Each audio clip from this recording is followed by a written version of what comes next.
Morning guys, as promised I'm doing a video on the coronavirus.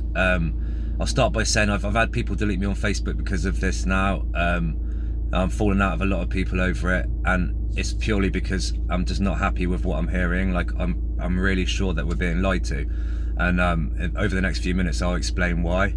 Now, nowadays, if you go against what you hear on the news or question anything, you're considered crazy.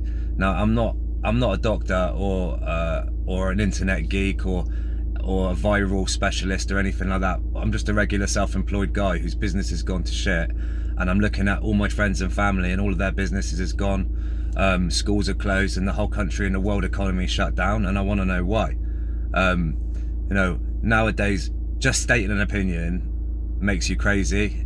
Well, I don't care, and I've decided today I'm going to speak up. Now, this morning I went on a website called Worldometer, and it gives you up-to-date records of deaths, births, everything that's going on in the world as of the minute. So as of this morning, I got some statistics off the internet, and I'll be honest with you, I'm absolutely shocked to death at, of what I've seen. Currently the whole world is shut down based on a virus that's killed 42,000 people. Now, let's look at some numbers, because I don't want to go into conspiracy theories and rambling on about this, that and the other, because people generally lose interest. All I'm talking about is the actual facts of the matter, the actual solid facts, the numbers, because that's all that matters. Now, as of this year, 14 million people have died this year. 14 million, okay? 3.25 million people out of that 14 have died of communicable diseases, okay, which means things that can be passed from person to person, okay? We've had 121,000 people this year worldwide that have died of flu.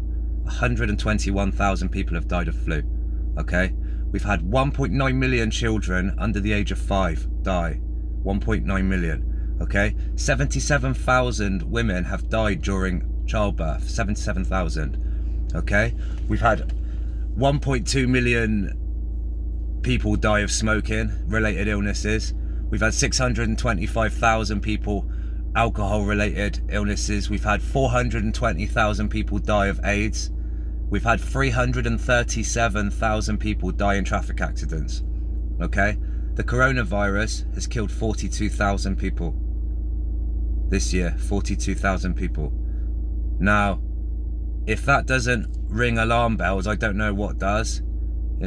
Currently, all we're talking about is these hospitals, makeshift hospitals, but we're not seeing anything actually going on in these places. I've tried contacting all my friends who work for the NHS, and I've literally only had one person who's replied to me, and the information he's giving me isn't a reflection of what I'm seeing on the TV. So, things just don't add up. Now, I'm not saying we shouldn't be worried, because I think we should be worried, but I don't think we should be worried about the coronavirus. I think we should be worried about something much bigger. And I think we as a whole have a right to ask these questions, and we've got a right to want to know what's going on. And I think, like I said at the beginning of the video, I'm not an educated bloke. I'm just a regular guy. And I went along with it all, and I did the quarantine and I isolating, and I did the the social distancing. When I was going along with it until I saw Boris getting corona, Prince Charles getting corona, and miraculously recovering a couple of days later, and with his family. His wife didn't get it, who shares a bed with him. If it's that contagious, then it was the point that Boris and that guy who looks like Mr. Burns, the medical professional bloke who looks like Mr. Burns out of The Simpsons, they both got it the same day. That was when I smelt bullshit, and I just don't believe what we're being told. Now, I applaud the NHS in this country. They work their asses off. They're underpaid, understaffed, and they do a great job.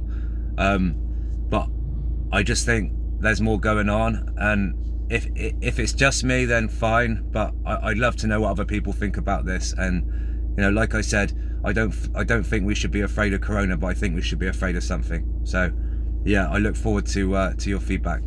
Thanks, guys.